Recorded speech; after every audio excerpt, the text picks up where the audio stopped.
السلام علیکم ورحمۃ اللہ وبرکاتہ۔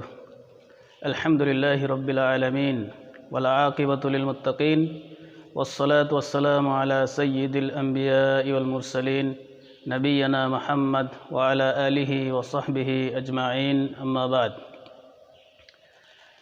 محترم بزرگوں، دوستوں، دینی ملی بھائیوں، درس نمبر 2 میں لفظ جہاد کا حقیقی معنی و مفہوم قرآن و حدیث کی روشنی میں اور میڈیا والے اس کا کیا معنی بیان کرتے ہیں، اس سلسلے میں بہت ہی مختصر انداز میں گفتگو کرنے کی کوشش کر رہا تھا۔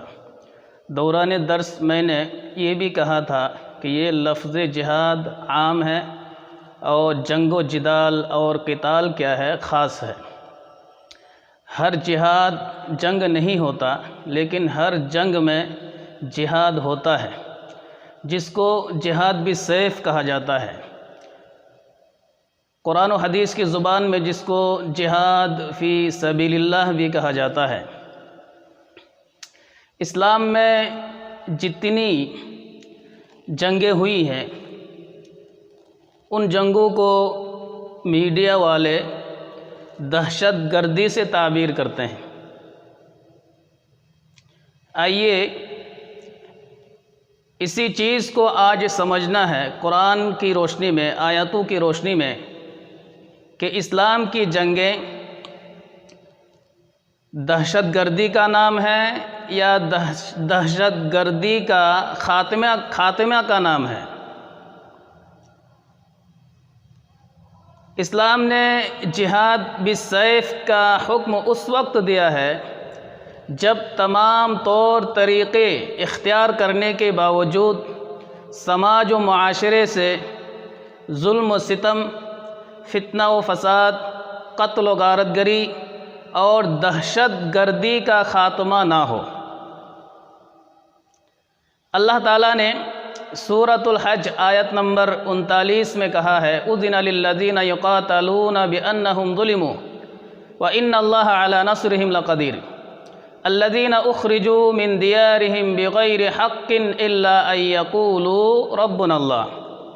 اسی طرح سورۃ البقرہ آیت نمبر 190، 91، 92، 93 میں اللہ تعالیٰ نے تفصیلاً جہاد بالسیف کے سلسلے میں کہا ہے کہ یہ جہاد کب ہوگا، کیسے ہوگا، کن لوگوں سے ہوگا، کن حالات میں ہوگا، تفصیلاً اللہ تعالیٰ نے کہا ہے۔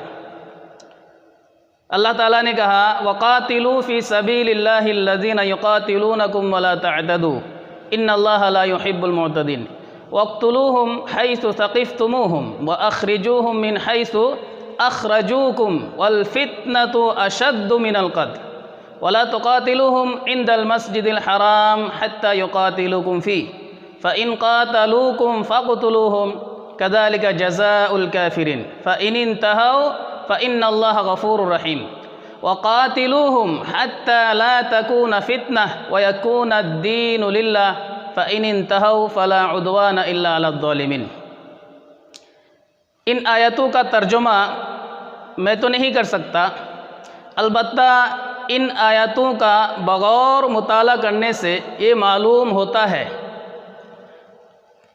جنگ کا مقصد، اسلام میں جتنی جنگیں ہوئی ہیں، جنگوں کا مقصد سماج و معاشرے سے ظلم و ستم، فتنہ و فساد، قتل و غارت گری اور دہشت گردی کا خاتمہ ہے۔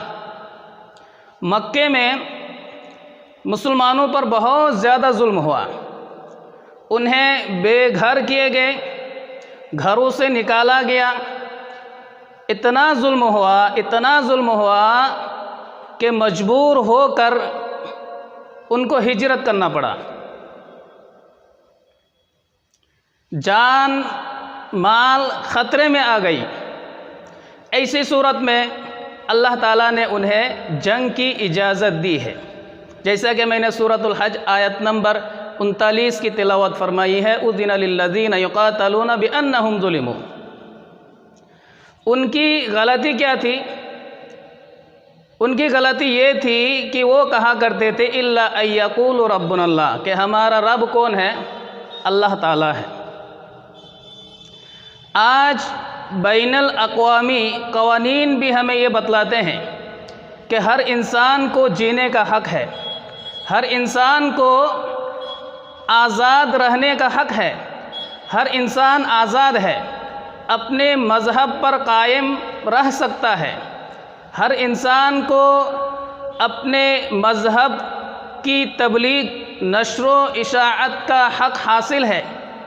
ہر انسان، کوئی بھی انسان کسی بھی مذہب کو اختیار کر سکتا ہے، لیکن مذہب کے سلسلے میں کوئی زبردستی نہیں ہونی چاہیے۔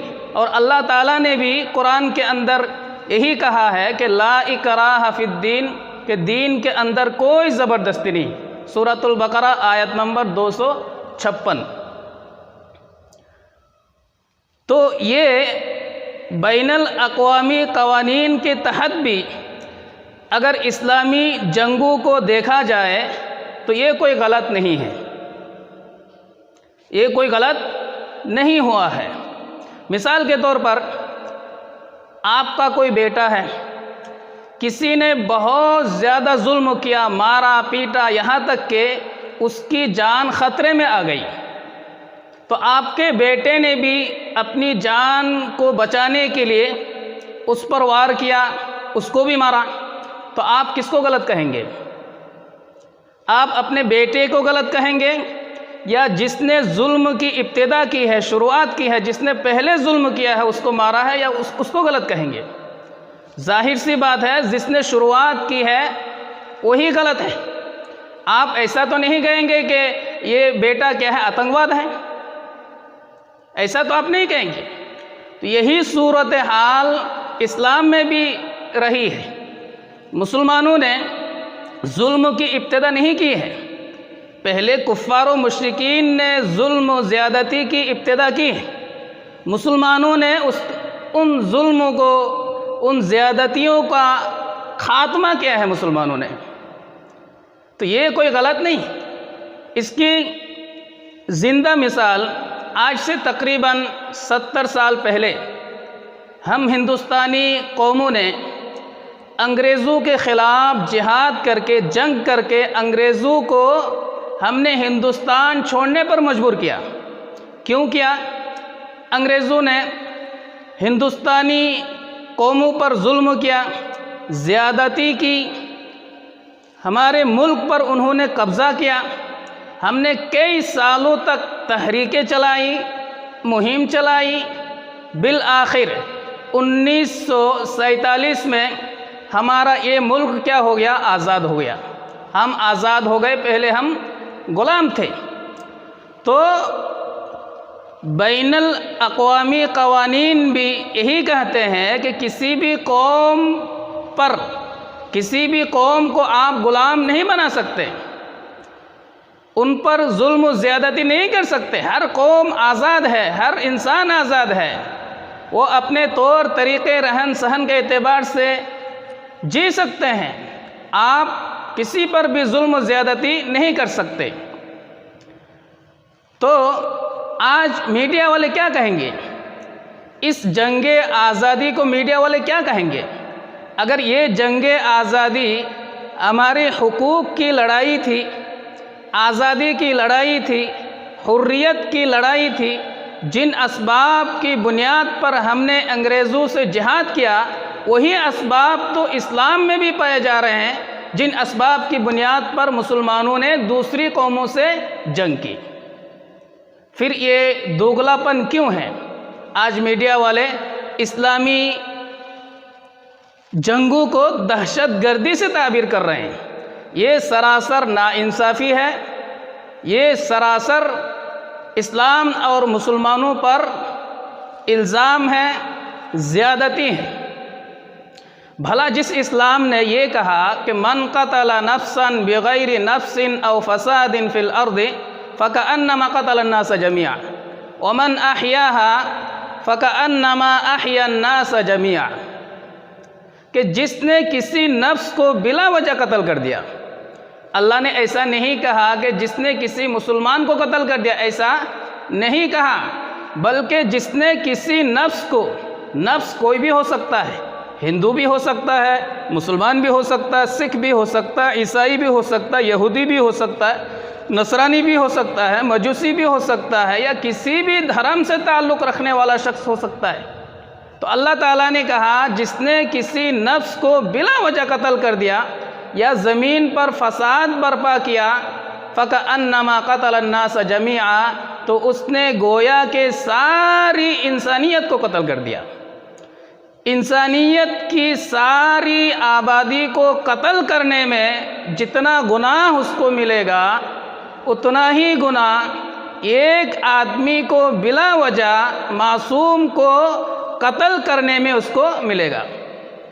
ومن احیاها، اور اگر کسی نے، جس نے کسی ایک کی جان بچائی، فکأنما احیا الناس جميعا، تو گویا کہ اس نے ساری انسانیت کو بچا لیا، یعنی ساری انسانیت کو بچانے میں جتنا اس کو ثواب ملے گا، ایک انسان کی جان کو بچانے میں اس کو اتنا ثواب مل جائے گا۔ یہ ہے اسلام کی تعلیم، اور یہ ہے اسلام میں جان کی قدر و قیمت۔ تو میڈیا والوں، اسلام کی اس آیت کو بھی، سورہ مائدہ آیت نمبر 32 ہے یہ، اس آیت کو بھی دنیا کے سامنے پیش کرو۔ اگر واقع تم انسانوں کی، سماج و معاشرے کی اگر تم خدمت کرنا چاہ رہے ہو تو اس آیت کو بھی دنیا والوں کو بتلاؤ، تب سمجھ میں آئے گا واقع تم میں انسانیت ہے۔ اسی طرح جنگ کی جتنی آیاتیں ہیں، جنگ کی جتنی آیاتیں ہیں، تمام آیاتوں کا اگر کوئی شخص بغور مطالعہ کرے گا، سیاق و سباق کے ساتھ، پس منظر کے ساتھ، تو اس کو یہی بات معلوم ہوگی کہ جنگ و جدال کا اصل مقصد ظلم و زیادتی، فتنہ و فساد اور دہشت گردی کو ختم کرنا ہے۔ جنگ کا مقصد زمین پر قبضہ نہیں ہے، مال و دولت کمانا نہیں ہے۔ کہیں پر بھی قرآن و حدیث کے اندر یہ مقاصد بیان نہیں کیے گئے ہیں۔ جس اسلام نے چرندوں پر، درندوں پر، یہاں تک کہ جانوروں پر بھی رحم کرنے کا حکم دیا ہے، ان پر ظلم کرنے سے روکا ہے، جس قرآن کی ابتدا بسم اللہ الرحمن الرحیم سے ہوتا ہے، یعنی شروع کرتا ہوں اللہ کے نام سے جو بڑا مہربان نہایت رحم کرنے والا ہے، اس قرآن کے اندر دہشت گردی کی تعلیم کیسے ہو سکتی ہے؟ آج دوسری قومیں لاکھوں کروڑوں روپے خرچہ کر کے میڈیا کے ادارے قائم کر رہے ہیں، وہ اپنے افکار و نظریات، خیالات، عقائد و معاملات دوسروں تک پہنچا رہے ہیں۔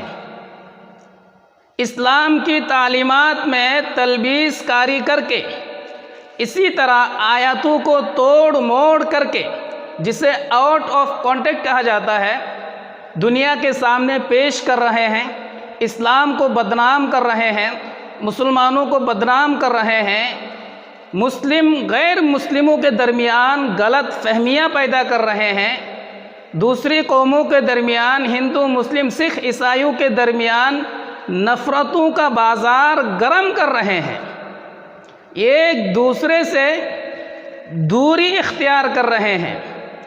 اگر ہم مسلمان یہ سوچ کر بیٹھے ہیں کہ ان اداروں سے ہمارا بھی کام ہو جائے، اسلام کی روحانی تعلیمات کی بھی تبلیغ ہو جائے، نشر و اشاعت ہو جائے، تو یہ ہماری خام خیالی، یہ خیالی پلاؤ ہے جسے ہم پکا رہے ہیں۔ لاکھوں کروڑوں روپے خرچہ کر کے وہ ادارہ کھولیں اور کام ہمارا بھی ہو، ایسا ممکن نہیں ہے۔ جن مقاصد کے تحت ادارے کھولے گئے ہیں، انہوں نے ادارے کھولے ہیں، وہ تو اپنے مقاصد کی تکمیل ہی کے لیے کام کریں گے۔ اگر ان اداروں میں بلائیں گے بھی، ان چینلوں میں اگر بلائیں گے بھی مسلمانوں کو، تو ایسے نام نہاد مولویوں کو اور ایسے نام نہاد مسلم اسکالروں کو بلائیں گے جنہیں اسلام کا معنی تک معلوم نہیں ہے۔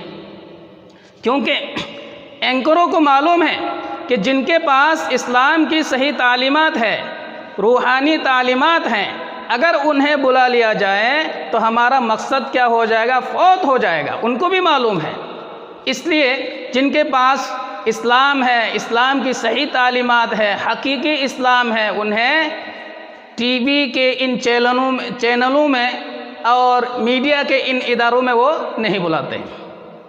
کیا آج مسلمانوں کے پاس پیسے نہیں ہیں؟ مسلمانوں کے پاس بہت پیسے ہیں۔ اگر مسلمانوں کے پاس نہیں ہے تو میڈیا کا علم نہیں ہے، میڈیا کا شعور نہیں ہے، مسلم سماج و معاشرے میں بیداری نہیں ہے۔ اگر مسلمانوں کے پاس نہیں ہے تو تعلیم نہیں ہے۔ آج مسلمان لاکھوں کروڑوں روپے درگاہوں پر، مزاروں پر، خانقاہوں پر، قبرستان میں موم بتی جلانے میں اور اسی طرح من گھڑت قصہ کہانی پر مشتمل منعقد جلسے جلوس میں لاکھوں کروڑوں روپیہ خرچہ کر رہے ہیں۔ کیا آج مسلمان ان پیسوں سے، ان روپیوں سے اسکول نہیں کھول سکتے ہیں، کالج نہیں کھول سکتے ہیں، یونیورسٹی نہیں کھول سکتے ہیں، میڈیا کے ادارے نہیں کھول سکتے ہیں؟ کفار و مشرکین نے شعر و شاعری کے ذریعے اسلام کا مذاق اڑایا۔ اللہ کے رسول صلی اللہ علیہ وسلم نے صحابہ کرام کو بھی حکم دیا کہ تم بھی کیا کرو، شعر و شاعری کے ذریعے سے بہت ہی پیار و محبت کے ساتھ اسلام کا دفاع کرو، اسلام کی تعبیر پیش کرو۔ چنانچہ حسان بن ثابت، عبداللہ بن رواحہ وغیرہ ایسے شاعر بنے، اسلام کے شاعر بنے، جو شعر و شاعری کے ذریعے سے انہوں نے کفار و مشرکین کو دندان شکن جواب دیا اور اسلام کی صحیح تعبیر پیش کی ان لوگوں نے۔ تو آج ضرورت اس بات کی ہے کہ مسلمان تعلیمی میدان میں آگے آئیں، اسکول، کالج، یونیورسٹی اور میڈیا کے ادارے قائم کریں، اور جن پلیٹ فارموں سے اسلام اور مسلمانوں کو بدنام کیا جا رہا ہے انہی پلیٹ فارموں سے انہیں دندان شکن جواب دے۔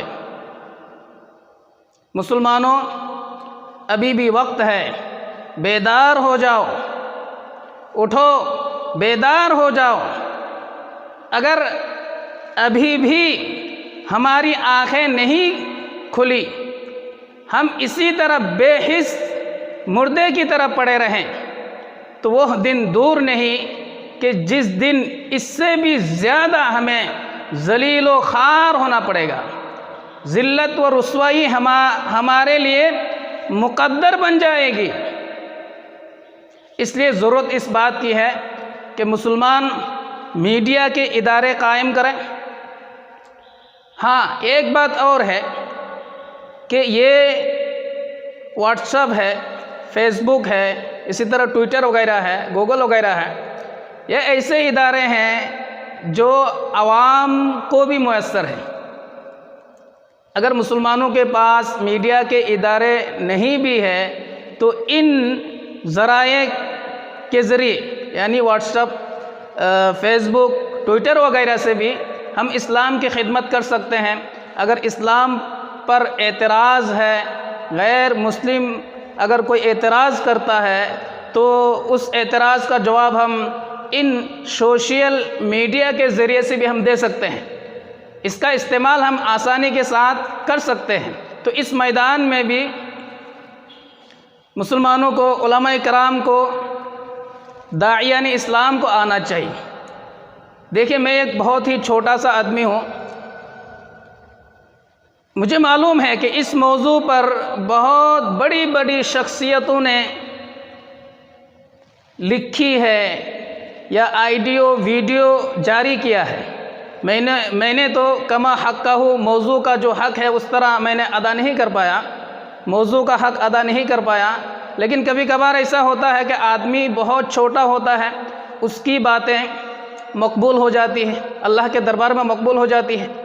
ہو سکتا ہے اسی نیت سے میں نے چند باتیں کہی ہے کہ ہو سکتا ہے کہ میری باتیں بھی کسی غیر مسلم بھائی کو متاثر کر دیں یا کسی اینکر کو متاثر کر دیں اور وہ ان کو ہدایت مل جائے، تو میرے لیے یہ کیا ہے، نجات کا ذریعہ بن جائے گی یہ چیز۔ اسی نیت سے، اسی ادارے سے میں نے چند باتیں پیش کی ہیں۔ اخیر میں اللہ تعالیٰ سے دعا ہے کہ اللہ تعالیٰ ہمیں صحیح باتوں کو سمجھنے، عمل کرنے کی توفیق عطا فرمائیں، اور موجودہ دور کے لحاظ سے جن ذرائع کی ضرورت ہے ان تمام ذرائع کو اختیار کر کے ہم اسلام کی خدمت کرنے کی ہمیں توفیق عطا فرمائیں۔ آمین یا رب العالمین، وما علینا الا البلاغ۔